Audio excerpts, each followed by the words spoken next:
las dimensiones horrorosas de recientes épocas, estas continúan secuencialmente. Prácticamente cada semana se va conociendo de asesinatos dentro de las cárceles, lo cual da cuenta de que las cosas no están controladas en el sistema carcelario. Y en cuanto a la violencia, basta mirar la página de Crónica Roja de cualquiera de los diarios para percatarnos que esta continúa. La acción de las mafias, de la delincuencia común, sigue haciendo estragos en Ecuador.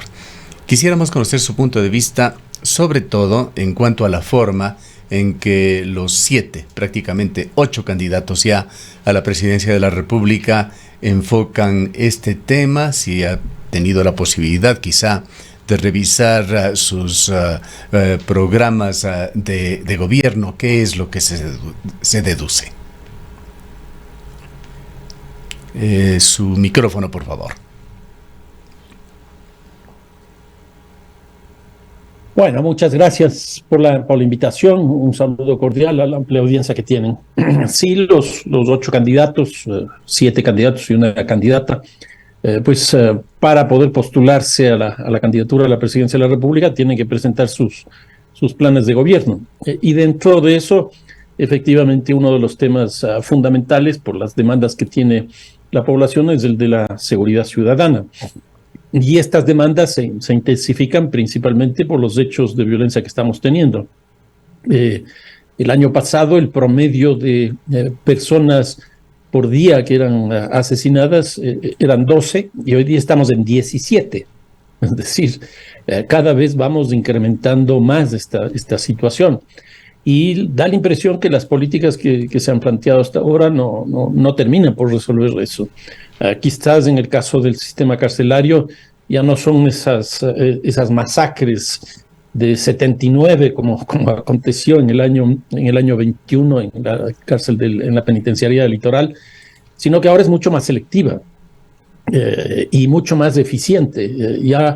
Como hay un control de armas, ya no se producen por armas, sino colgadas las personas de postes, de cualquier mecanismo de estos que tienen estas personas. Frente a eso, son generalidades, básicamente lo que he visto en los programas de gobierno. No veo con claridad. Obviamente que los énfasis que ponen los candidatos en algunos casos son distintos. Por ejemplo, el caso del señor Topic sí le ponen un primer lugar, pero las propuestas que hace me parece que son muy distantes de la realidad. Me parece que no conoce realmente lo que está pasando en el país. Y es una réplica un poco de lo que él ha venido haciendo con su empresa privada de seguridad, que quiere hacerlo ahora desde la perspectiva del Estado. Pero yo creo que una cosa es una empresa de seguridad privada y otra cosa es el sector público. Son dos cosas totalmente distintas. Y luego el resto me parece que son un poco generalidades que no veo, así que enfoquen el tema con claridad respecto de qué es lo que se puede hacer.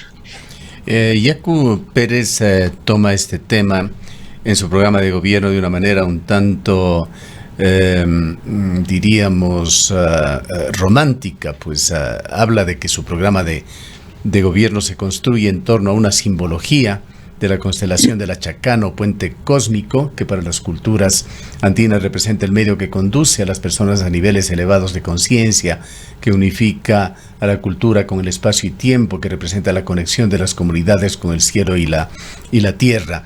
Tiene expresiones como estas en su programa de gobierno, pero no enfoca directamente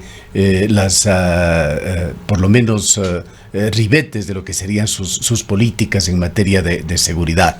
Y si vamos uno por uno los candidatos, tampoco hay una propuesta concreta que permita dilucidar qué es lo que vendrá en el futuro cercano. No, yo creo que eso es clarísimo. Ahora, en el caso de Yacu Pérez, me parece que más que plantear qué hacer en seguridad, es enviar un mensaje simbólico hacia su base electoral central, que son los pueblos y nacionalidades indígenas, un poco para recuperar su electorado que les llevó a tener en las elecciones de hace 2 años, del año 21, el 19%, que fue una cantidad muy grande, porque en general los pueblos y nacionalidades indígenas nunca habían llegado a un porcentaje tan alto que incluso estuvo en un debate muy fuerte con el propio Guillermo Lasso, que es el que pasó a la segunda vuelta y llegó a ser presidente de la República. La diferencia, si no me equivoco, era de 0.3%, es decir, ni siquiera llegó a ser 1%. Entonces me da la impresión que su discurso va más dirigido hacia su electorado de forma específica. Y claro, en el caso de su electorado, el tema de la violencia, tal como estamos viendo alrededor del narcotráfico, de los mercados ilegales, no tiene un peso tan significativo. Es otro tipo de violencia, que es la violencia simbólica, las asimetrías de poder, los temas culturales como el racismo y cosas de ese tipo, ¿no? Incluso yo creo que ahora le están pesando a él, porque hay una visión racista respecto de su candidatura. Que hay una visión política, sí, pero eso me parece que es lo lógico, porque es lo que se debe discutir en democracia. Dicen que es muy de izquierda, que es muy de centroizquierda, etcétera, pero eso está bien, que es parte de la democracia, pero de ahí estos calificativos que van hacia el racismo, yo creo que eso ya es otra cosa. Pero en general yo diría que las propuestas que han hecho la mayoría de los candidatos tienen esa gran debilidad de que desconocen lo que efectivamente está pasando en el país. Ahora, en otro acápite, iremos luego a otros candidatos. Yacu Pérez también señala que deben aplicarse acciones preventivas y correctivas para neutralizar las amenazas, las cuales constarán, dice, en un plan integral antidelincuencial con políticas criminológicas emergentes y viables interdisciplinarias y transdisciplinarias. ¿Qué es lo que se entendería por esto? Bueno, ahí hay los vínculos en todo sentido, porque es integral, es transversal y es multidisciplinario. Entonces uno supondría que hay una visión holística del tema de seguridad, que ojalá así sea. Por ejemplo, en lo integral, habrá que ver si es que la masa de delitos es entendida desde su propia condición estructural, es decir, las condiciones culturales, las condiciones económicas de las cuales provienen. Y el rato de definir las políticas, si es que se va a trabajar solo desde la policía o solo desde lo que se conoce con el nombre de mano dura. Y aquí lo que debería haber es una integración, por ejemplo, de los distintos ministerios. El Ministerio de Economía, fundamental. Yo creo que cada vez tiene más peso el Ministerio de Economía sobre la seguridad, porque yo creo que una buena política de seguridad es una buena política económica y por lo tanto al revés, una buena política económica es una buena política de seguridad. Con el área social, el área cultural, el área educativa. Entonces tiene que haber una vinculación. Que no se discute eso, porque básicamente lo que se piensa es alrededor del tema criminológico, que también está planteando ahí, que eso es actuar en función de el sistema penal, que tiene tres instituciones, es decir, la policía, la justicia y la cárcel. Entonces, generalmente quedan circunscritas las políticas ahí y siempre aparece esta cosa de la integralidad, de lo holístico que decía, como una cosa discursiva que en la práctica no termina por consolidarse. Ahora, vayamos a lo de Luisa González, que es otra de las candidatas que se encuentra bien ranqueada en encuestas. Ella se compromete a establecer estrategias integrales que, por un lado, dice, aborden las causas subyacentes de la inseguridad, como la pobreza, la exclusión social, la falta de oportunidades, y que por otro actúen con contundencia y pleno respeto de los derechos humanos frente a la violencia en nuestras calles. A ver, yo ahí más bien haría una comparación respecto de lo que ya se hizo, y aquí yo creo que hay cosas interesantes. Por ejemplo, el marco institucional. En la época de la Revolución Ciudadana se tuvo un marco institucional muy grande. Había un Ministerio de Coordinación de la Seguridad, había un Ministerio del Interior, había un Ministerio de Justicia que se encargaba de las cárceles, había una Secretaría de la Política, etcétera. De eso pues, muy poco se dice en la propuesta. Y me parece que ese marco institucional le dio muy buenos resultados. Y ese mismo marco institucional, cuando se lo debilita, principalmente cuando llega Lenín Moreno y después Guillermo Lasso, no solo que se debilita, sino que se contraen los presupuestos y la violencia tiende a subir.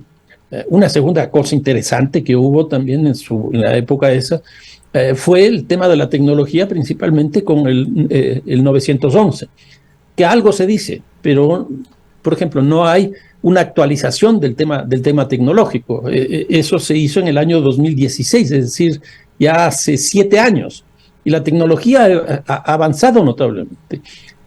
Y no solo eso, sino que nuestras ciudades Están hoy día llenas de cámaras de videovigilancia, pero no están integradas esas cámaras de videovigilancia al 911. Lo mismo las instituciones han cambiado. ¿Por qué? Porque se necesita una respuesta temprana, porque cuando yo llamo, y esta era una cosa muy interesante del 911, hay un solo teléfono que toda la gente puede llamar simultáneamente ese número telefónico y le contesta. No son varios números, es uno solo. Y entonces ahí se tiene la respuesta temprana porque están vinculadas a la policía, a las Fuerzas Armadas, a bomberos, al sistema de salud, etcétera, etcétera. Entonces una función del 911, respuesta temprana. Frente a eso no se dice nada. Y la segunda es frente a inteligencia, que tampoco se dice nada. Y me parece que esas son las dos funciones que tiene el 911 y las dos cosas fueron francamente muy interesantes.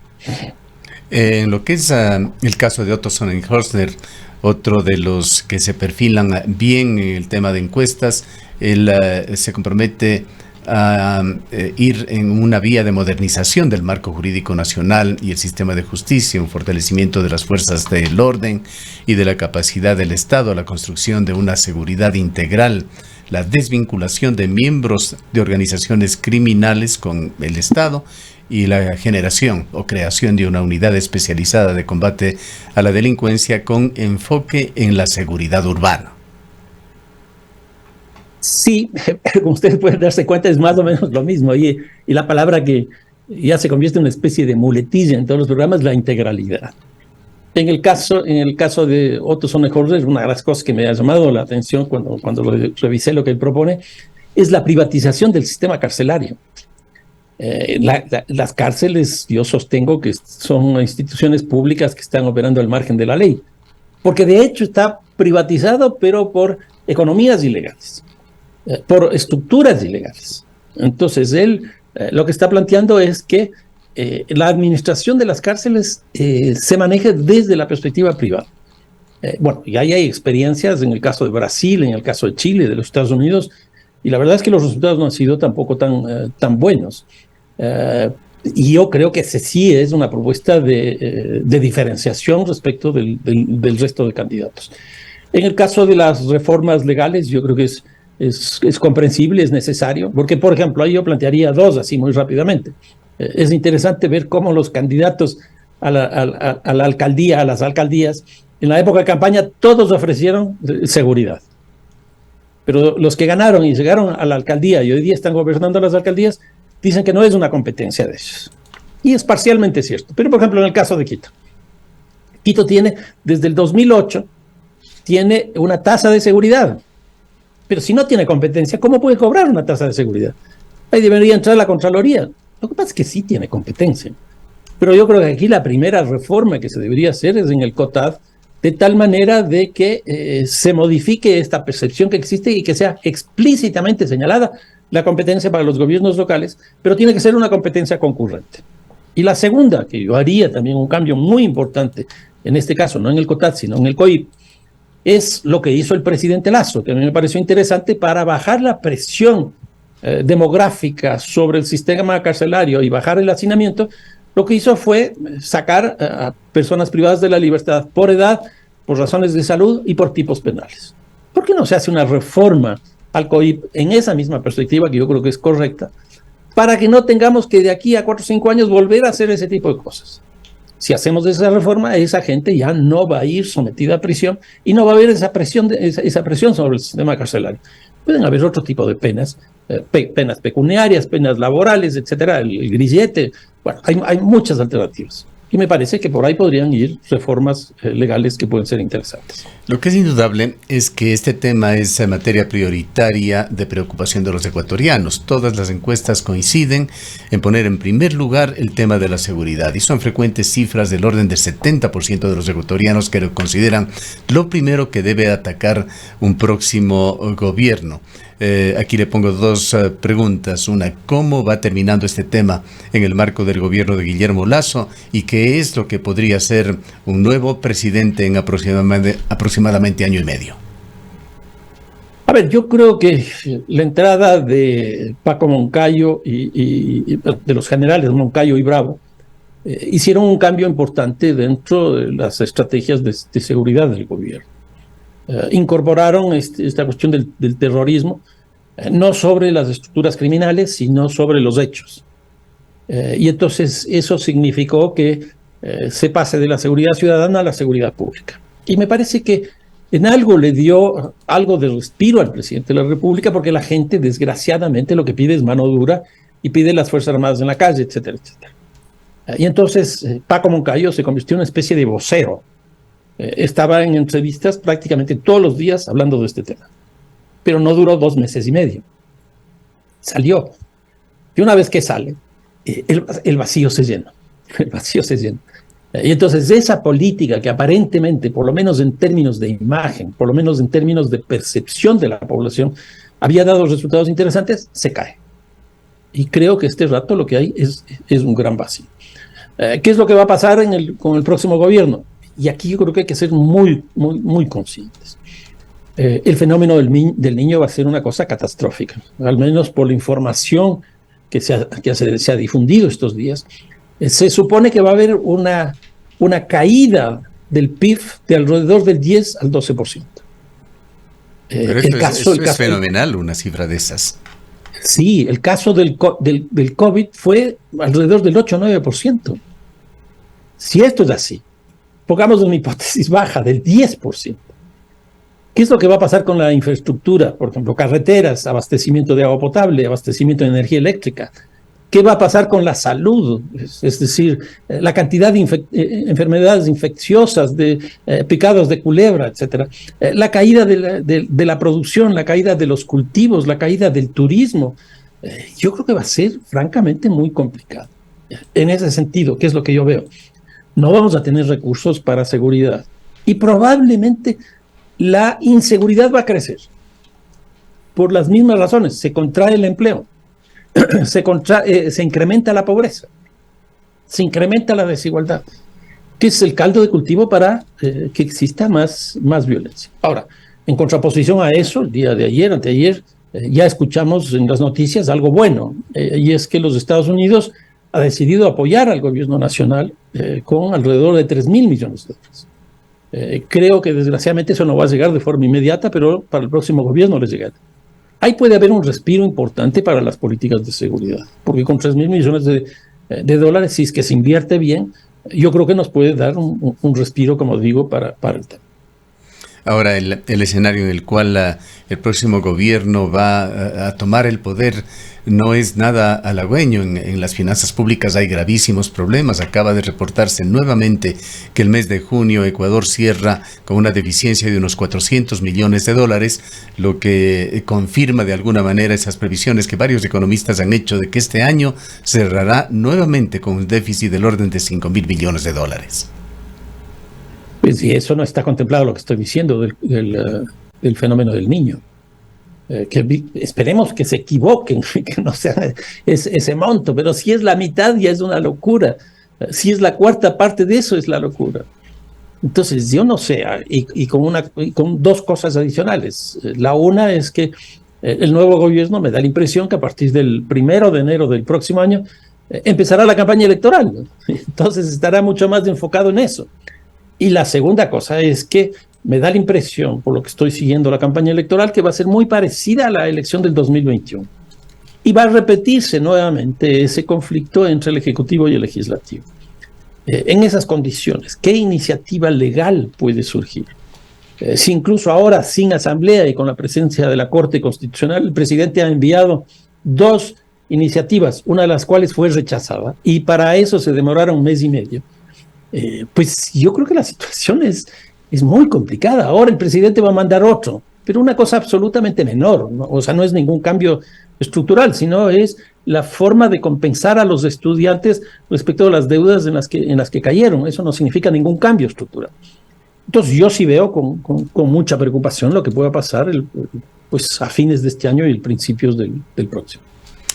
Bien, y hay que estar muy atentos a las promesas electorales que se van haciendo. Acabamos de dialogar con uno de los candidatos asambleísta y exasambleísta, Bruno Segovia. Él nos ha dicho que entre las ofertas de Yacu Pérez, por ejemplo, está la condonación de deudas de hasta $10,000 con bancos del Estado, con financieras del Estado. Esto es más de $300 millones. Nos preguntamos de dónde van a sacar el dinero en semejante crisis que se avecina. Sí, yo creo que ese es el gran problema. Una cosa es ofrecer y otra cosa es ya llevar a cabo. Pongamos, Yacu Pérez llega a la presidencia. Ofreció eso, tendrá que cumplir. Eso significa que tiene que sacar esos recursos de otro lado. Con lo cual, eso va a generar un hueco con otros problemas. Entonces va a pasar de un problema a otro problema. Yo creo que en eso hay que ser mucho más serios, hay que ofrecer las cosas que son posibles. Yo no veo en los 8 programas de gobierno el tema del fenómeno del niño, en ninguno de los 8 gobiernos. Y a mí me preocupa eso, pero profundamente. Y yo les digo, o sea, ¿qué va a pasar con la asamblea que nosotros vamos a tener y con el próximo gobierno que vamos a tener? Una asamblea como la que vamos a tener, que es una asamblea muy difusa, muy fragmentada, porque va a haber un bloque grande de la Revolución Ciudadana, pero el resto van a ser candidatos que provienen principalmente de los caciques locales, porque son electos por las provincias. Son 12 nacionales, me parece, y el resto son electos por las provincias. En el ámbito nacional, la izquierda democrática no propuso. Pachacútec no propuso. Creo desapareció. Entonces, los 3 partidos que estuvieron en el tercero, cuarto y quinto lugar en las elecciones pasadas no van a estar presentes en las elecciones nacionales. Y luego lo que va a ocurrir es que los candidatos van a surgir principalmente de los caciques locales, de las provincias. ¿Cómo reconstruir mayorías ahí en ese contexto de esa alta fragmentación? Para mí esa es la gran pregunta que hay que hacerse. Bien, muchas razones para estar muy alertas en cuanto a esta campaña electoral. Lo que se podrá deducir de cada uno de los candidatos, Ecuador no puede equivocarse. Gracias, arquitecto Carrión, nuevamente. No, muchísimas gracias a ustedes. Un fuerte abrazo. El arquitecto Fernando Carrión es académico de la Flaxo, experto en el